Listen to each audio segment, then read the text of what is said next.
नमस्कार, मी महेश पाटील. आज आपण MPSC राज्यसेवा पूर्वपरीक्षा 2018 आलेला सीसॅटचा पेपर जो आहे ज्याच्यामधला इंग्लिश पॅसेज आज आपण या व्हिडिओमध्ये त्याचा अभ्यास करणार आहोत. तर आपल्याला सिलेबस स्ट्रक्चर माहिती आहे सीसॅटच्या पेपरचं, राज्यसेवा पूर्वपरीक्षेचं. आणि याच्यामध्ये 80 प्रश्न असतात, 200 गुण असतात आणि एकूण 10 पॅसेज असतात. त्यातील एक पॅसेज म्हणजे काय, तर हा इंग्लिशवरचा पॅसेज. तर विद्यार्थी मित्रांचा हा एक प्रॉब्लेम असतो की इंग्लिशवरचा पॅसेज याचं मराठीत भाषांतर नसतं, त्यामुळे आपण हा पॅसेज शक्यतो काय करतो, दुर्लक्षित करतो किंवा हा पॅसेज साईड बाय करतो. पण जर तुम्ही बारकाईनं अभ्यास केला किंवा बारकाईनं ऑब्झर्वेशन याचं चांगलं केलं तर आपल्याला एक गोष्ट कळून येते की याच्यामध्ये आपल्याला प्रश्न हे सुटणारे असतात, एकदम सोप्या लेवलचेच प्रश्न असतात. आणि हा पॅसेज पण आपल्याला एकदम सोप्या भाषेमध्ये दिलेला असतो, म्हणजे समजेल अशा एकदम सोपी लँग्वेज याच्यामध्ये वापरलेली असते. त्यामुळे आज आपण हा पॅसेज पाहूया आणि याच्यामध्ये काय सांगितलेले ते पण बघूया. तर याचा मराठी अनुवाद मी करत जाईन, तर तुम्ही लक्ष द्या. तर बघा, आपल्याला वेळ खूप कमी असतो या पेपरमध्ये आणि त्याच्यामध्ये आपल्याला जास्त सोडवायचं आहे, तर आपण प्रॅक्टिस केली पाहिजेत आणि काही शब्दांचा आपल्याला अर्थ हा माहीत पाहिजे, म्हणजे आपली व्होकॅब्युलरी ही महत्वाची आहे ते आपण पाहूया.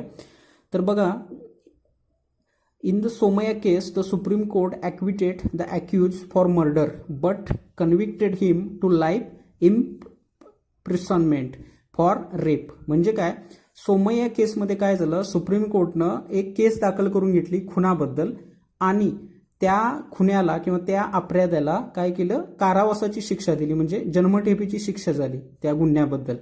आणि याच्यावरती काय केलं, which Justice Katju criticize in his writing. आणि या संपूर्ण घटनाक्रमावरती जे न्यायाधीश काटजू आहेत त्यांनी काय केली, टीका केली आणि त्यांनी एक लेख लिहिला, असा त्याचा अर्थ आहे. मग the subsequent incidents were wholly अनवॉरंटेड.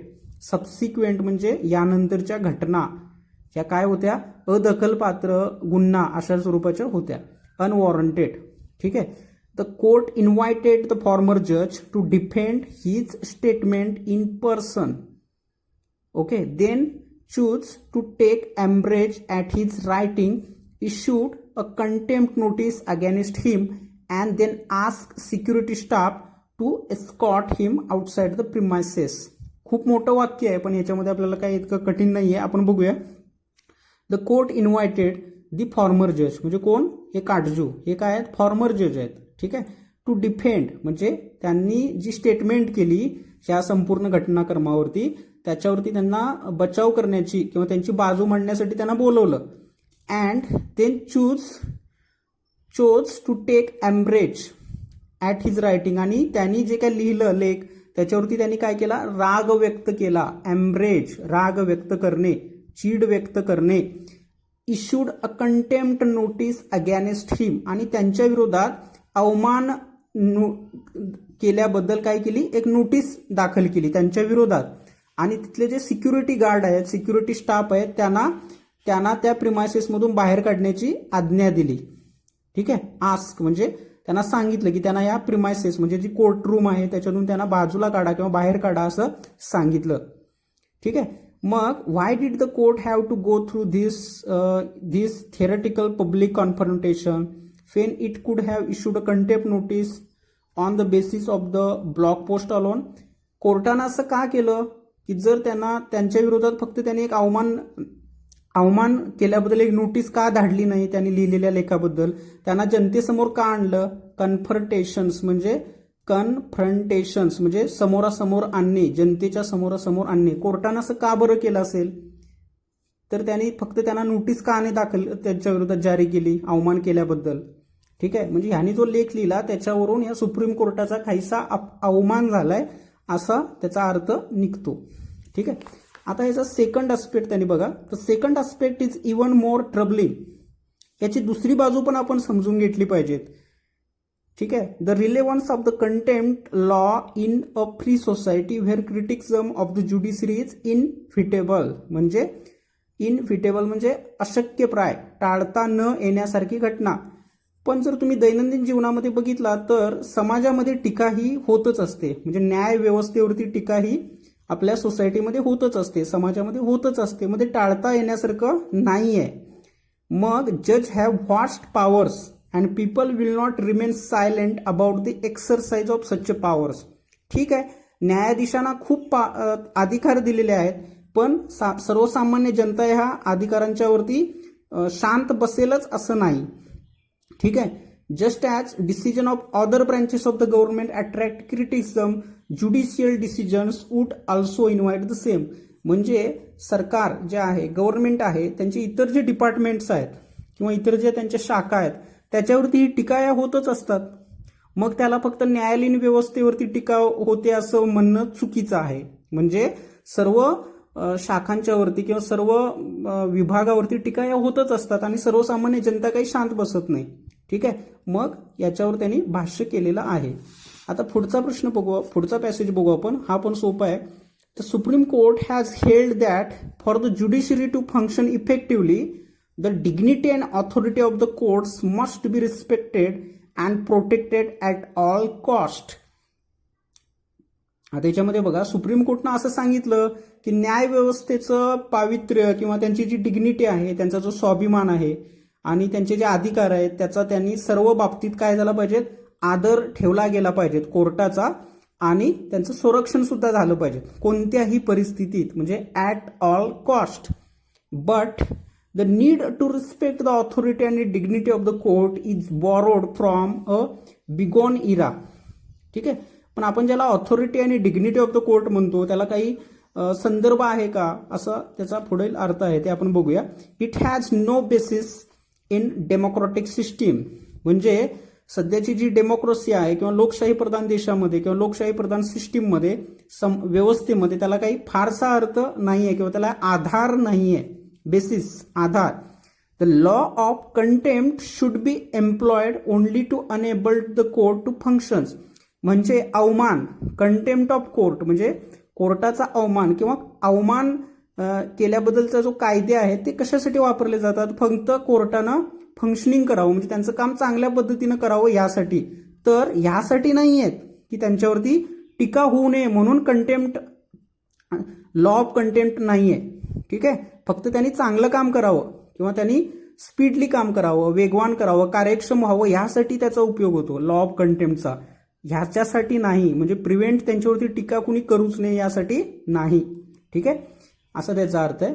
In many countries contempt jurisdiction is regarded as a archaic. Archaic म्हणजे पुरातन, खूप पूर्वीचा, ओल्ड. ठीक आहे, जुना. आणि एक्सरसाइज स्पॅरिंगली म्हणजे ते असं थोड्या कालावधीसाठी, स्पॅरिंगली म्हणजे थोड्या कालावधीसाठी. अनेक देशामध्ये जरी न्यायव्यवस्थेचा अपमान झाला, अवमान झाला तरी ते एक ॲर्चेक म्हणून बघितलं जातं किंवा त्याला एक असं ओल्ड, जुनी घटना आणि ठराविक काळासाठीच त्याचा विचार केला जातो, जास्त गांभीर्याने घेतलं जात नाही, असा त्याचा अर्थ आहे. In the US courts no longer use contempt to silence comments on the जज ऑर लिगल मॅटर्स. म्हणजे काय की अमेरिकेमध्ये, युनायटेड स्टेट्समध्ये no longer use contempt to silence comments on जज. म्हणजे जजवरती समजा काही टीका झाल्या, कमेंट्स केल्या गेल्या तर तिथं त्याचा कंटेम्प्ट झाला, म्हणजे न्यायालयाचा अवमान झाला किंवा न्यायव्यवस्थेचा अवमान झाला असं त्याचा अर्थ घेतला जात नाही.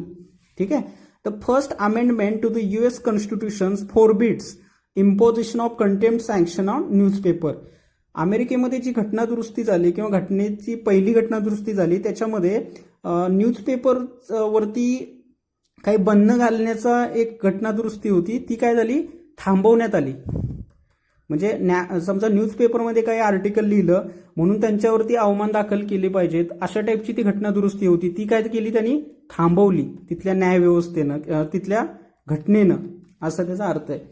म्हणजे फक्त हे भारतातच आपण म्हणतो की अवमान झाला वगैरे, पण इतर देशामध्ये इतकं त्याचं हे नाही आहे, रिलेव्हन्स नाही आहे, असं त्याचा अर्थ होतो. आता त्यांनी पुढं पण दिलंय, the English position is best demonstrated by the spy catcher case in the late 1980s. त्यांनी 1980 मध्ये इंग्लिश म्हणजे इंग्लंडमध्ये घडलेल्या घटनेचा एक संदर्भ दिलेला आहे. After the House of the Lords delivered the spy catcher judgment, the Daily Mirror publish and upside down photograph of the law lords. म्हणजे कायद्याचा, म्हणजे जे काय तिथलं कायदे मंडळ असेल त्याच्यावरती त्यांनी काय केला, अपसाइड डाऊन फोटोग्राफ म्हणजे वरून पासून खाली किंवा खालून पासून वरती, हे जे काय म्हणतो ना उलटं सुलटं, एक छायाचित्र दिलं आणि त्यात त्यांनी त्याचं कॅप्शन लिहिलं, म्हणजे शीर्षक ठळक शीर्षक दिलं ते होतं यू ओल्ड फुल्स. पण असं असताना सुद्धा तिथल्या न्यूजपेपरवरती कोणतंही अवमान दाखल केला गेला नाही, म्हणजे न्यूजपेपरवरती कोणतीही कारवाई केली गेली नाही. ठीक आहे, भले त्यांनी न्यायव्यवस्थेवरती टीका केली त्या वर्तमानपत्रानं, म्हणून काही त्यांच्यावरती अवमान याचिका दाखल केली गेली नाही, असा त्याचा एकंदरीत अर्थ आहे. तर आपण याच्यावरचे जे प्रश्न आहेत ते आपण एकापाठोपाठ एक पाहूया. आता याचे प्रश्न जे किती सोपे आहेत ते आपण पाहूया. तर हा कोणताही प्रश्न तुम्ही अगोदर घेऊ शकता जे तुम्हाला सोपे वाटतात ते. आपण इथून सुरुवात करूया. बघा, the supreme court invited justice Katju to defend his statement, but then what did the court do? कोर्टानं काय केलं? त्यांना बोलवलं आणि तर आपण याच्यामध्ये बघूया. The took offence and ask him to go away, insulted him by asking the security to remove him, exhibited public confrontations and jail him. त्यांना तुरुंगात टाकलं का? नक्कीच त्यांनी तुरुंगात टाकलेलं नाहीये त्यांना. ठीक आहे, त्यांनी काय केलं? त्यांना बोलवलं आणि त्याच्यावरती काय केलं? त्यांनी राग व्यक्त केला कोर्टानं, म्हणजे नाराजी व्यक्त केली आणि त्यांना सांगितलं की तुम्ही इथून निघा, म्हणजे त्यांना सांगितलं की तुम्ही इथून निघून जा. ठीक आहे, आणि एक्झिबिटेड पब्लिक कॉन्फ्रंटेशन म्हणजे जे लोक आहेत त्यांच्या समोर पण हा मुद्दा त्याने आणला. ठीक आहे, हे पण बरोबर आहे. आणि insulted him by asking the security to remove him, तिथले जे सिक्युरिटी गार्ड आहेत त्यांना पण सांगितलं की त्यांना बाबा इथून बाजूला काढा किंवा बाहेर घ्या, बाहेर काढा असं सांगितलं त्यांना. म्हणजे ए बी सी हे तिन्ही ऑप्शन बरोबर येतात. त्यामुळे पर्याय क्रमांक 3 हे याचं अचूक उत्तर आहे. तर आपण याचा संदर्भ बघूया नेमका आपल्याला कसं सोडवता येईल त्याचा. तर ह्याच्यामध्ये जर तुम्ही बघितला तर बघा त्यांनी काय केलं? टूक एम्ब्रेज, एम्ब्रेज म्हणजे राग व्यक्त केला, नाराजी व्यक्त केली त्यांच्या लेखाबद्दल आणि त्यांना काय सांगितलं? Issued a contempt notice against him and security स्टाफला सांगितलं की त्यांना बाजूला काढा त्या प्रिमायसेसमधून. ठीक आहे, त्यानंतर काय जे काय थेरॉटिकल पब्लिक कन्फ्रंटेशन हे पण त्यांनी केलं. ठीक आहे, त्यामुळे हे तिन्ही ऑप्शन याचे बरोबर आहेत. तर बघा शेवटचा जो आहे याच्यामध्ये तर त्यांनी सांगितलं की इंग्लिश न्यूजपेपर म्हणजे इंग्लिश पेपरमध्ये इंग्लंडमध्ये काय झालं की तिथल्या न्यूजपेपरनं तिथल्या न्यायव्यवस्थेवरती एक लेख लिहिला. तो काय होता? You old fools. ठीक आहे, वरून पासून खालीपर्यंत असा त्याचा उलटा फोटोग्राफ टाकला न्यायव्यवस्थेचा असा त्याचा. आणि त्याचा प्रश्न आपण पाहूया आता. जर तुम्ही बघितला याच्यामध्ये which analogy was use for the जज in the spy catcher case, कोणती अॅनॉलॉगी म्हणजे शीर्षक कोणतं होतं ते? तर ते होतं ओल्ड फुल्स. बरोबर आहे ना, ओल्ड फुल्स. म्हणजे हे बघा त्याचा संदर्भ इथं आहे आपल्याला. ओल्ड फुल्स नावाचं ते शीर्षक होतं. ठीक आहे, तर ते आपण याच्यामध्ये पुढे बघूया. तर आता बघा अपसाइड डाऊन मीन्स म्हणजे काय? अपसाइड डाऊन मीन्स म्हणजे उलटा पुलटा ज्याला म्हणतो आपण, उलट सुलट करणे. आता भले तुम्हाला याचा अर्थ माहिती आहे पण ह्याच्यामध्ये तुम्ही याचा अर्थ लगेच शोधू शकता. क्रेझी म्हणजे उलट सुलट आहे का? तर नक्कीच नाही. सेटल म्हणजे स्थिरावणे एका जागी, तर हा पण अर्थ होत नाही. स्ट्रेट म्हणजे सरळ. ठीक आहे, म्हणजे 1, 3 आणि 2 हे त्याचा अर्थ निघत नाही. भले मला टॉपसी टर्वी माहीत नसेल तरी सुद्धा मी याचं उत्तर 4च लिहीन, कारण मला अपसाइड डाऊन मीन्स माहित आहे आणि हे 3 शब्द सुद्धा माहित आहेत. ह्याचा अर्थ हाच असेल असा आपण एक अंदाज बांधू शकतोय. म्हणजे हे अपसाइड डाऊन मीन्स म्हणजे काय मित्रांनो? तर हा जो फोटोग्राफ आहे त्याने फोटो टाकला न्यायव्यवस्थेबद्दलचा, तो कसा होता? उलटा पुलटा म्हणजे उलटा सुलटा होता. ठीक आहे, the Daily Mirror publish and upside down photograph असं त्याच्यामध्ये लिहिलंय बघा. ठीक आहे, आपण पुढील प्रश्न पाहूया आता. एम्ब्रेज मीन्स शेडी, ॲप्रिशिएट, रिसेंट आणि ऑफेंडेड. आता हे 4 ऑप्शन आहेत आणि आपल्याला याच्यातलं उत्तर शोधायचं आहे. तर आपण एम्ब्रेज, कधी कधी हा प्रश्न हा शब्द आपल्याला माहीत नसेल तरी सुद्धा आपण याचा थोडक्यात अर्थ असा लावू शकतोय. तर तो बघा, तो आपण संदर्भ बघूया त्याचा. हे बघा त्याने काय केलं? जस्टिस काटजूना बोलवलं कोर्टानं and then choose to take umbrage at his writing. Umbrage म्हणजे काय केलं? त्याच्यावर त्यांनी नाराजी व्यक्त केली म्हणजे राग व्यक्त केला असा एकंदरीत आपण अर्थ घेऊ शकतो. एम्ब्रेज राग व्यक्त करणे. ठीक आहे, तर असा त्याचा अर्थ आहे एम्ब्रेज. ठीक आहे, तर आता बघा ॲप्रिशिएट म्हणजे त्याचं कौतुक करणे किंवा त्याला त्याचं समर्थन करणे असं आपण म्हणू शकतो. म्हणजे हा अर्थ होत नाही, बी निघतच नाही. मग असं कशामध्ये बी आहे? तर 1 आणि 4 मध्ये आहे, त्यामुळे 1 आणि 4 ऑप्शन जातो. आता बघा ऑफेंड म्हणजे एखाद्याचा अपमान करणे जाणीवपूर्वक म्हणजे डी. म्हणजे डी हे ऑप्शन असायला पाहिजे, तर ते कुठं दिसतं मला? पर्याय क्रमांक 2 मध्ये. त्यामुळे काहीसा मला याचा जरी अर्थ माहीत नसेल एखाद्या परीक्षेमध्ये तर मी इथपर्यंत येऊन पोचू शकतो. आणि रिसेंट, RESENT, रिसेंट म्हणजे राग आणि चीड असे त्याचे अर्थ होतात. त्यामुळे पर्याय क्रमांक 2 हे याचं अचूक उत्तर आहे. पुढील प्रश्न बघा. The writer feels that criticism of the judiciary is inevitable because, म्हणजे लेखक असं म्हणतो की न्यायव्यवस्थेवरती टीका होणं, त्याचं क्रिटिसिझम होणं हे न टाळता येण्यासारखं आहे, अशक्यप्राय आहे. कारण people live in a free society, people will not remain silent, other branches of the government also attracts criticisms and authority of the court is limited. तर ह्याच्यावरती आपण लक्ष दिलं पाहिजेत. हे कुठं आपल्याला सापडत नाही पॅसेजमध्ये. हे पहिल्या 3 बद्दल आपण विचार करूया. बघा ह्याच्यामध्ये second aspect is even more troubling, the relevance of the contempt law in the free society where criticism of the judiciary is inevitable, जज have vast powers and people will not remain silent. लक्षात घ्या, सर्वसामान्य जनता शांत राहत नाही न्यायव्यवस्थेबद्दल सुद्धा. आणि just as decision of the other branches of the government attract criticisms म्हणजे टीका इतर गव्हर्नमेंटच्या इतर शाखेंच्यावरती म्हणजे इतर डिपार्टमेंटवरती पण टीका होतच असतात. ठीक आहे, असं त्यांना तिथं म्हणायचं आहे. ठीक आहे, तर आता आपण बघूया प्रश्न. बघा, people live in a free society हे पण बरोबर आहे. People will not remain silent हे पण बरोबर आहे. आणि इतर गव्हर्नमेंटच्या शाखा सुद्धा काय त्यांच्यावरती टीका या होतच असतात. पण authority of the court is limited हे निघून जातं याच्यामधनं. त्यामुळे डी 2 आणि 3 ऑप्शन निघतो. आता राहिलं काय बघा. आणि इथं जरी तुम्हाला गोंधळ उडत असेल तरी बघा, people will not remain silent म्हणजे बी हे असायलाच पाहिजे. आणि ते कुठं आहे? पर्याय क्रमांक 4 मध्ये. त्यामुळे ABC ह्याचा अचूक उत्तर आहे. तर अशा टाईपचे पॅसेज असतात. काही वेळेला 5च्या 5 प्रश्न आपल्याला सुटत नसतील तर ऍटलिस्ट आपण हे असे मिनिंगफुल जे असतात ते जरी प्रश्न सोडवत राहिलो तरी आपला जास्तीत जास्त त्याचा फायदा होऊ शकतो. आणि पूर्वपरीक्षा क्रॅक करण्याची आपल्याला एक चांगली सुवर्ण संधी मिळत असते. तर अशा टाईपचे माझे व्हिडिओ येत जातील. जास्तीत जास्त त्या लॉकडाऊनचा तुम्ही नक्की फायदा घ्या. आपली परीक्षा ही 2020 मध्येच होणार आहे, पूर्वपरीक्षा राज्यसेवेची. त्यामुळे याचा जास्तीत जास्त अभ्यास करा.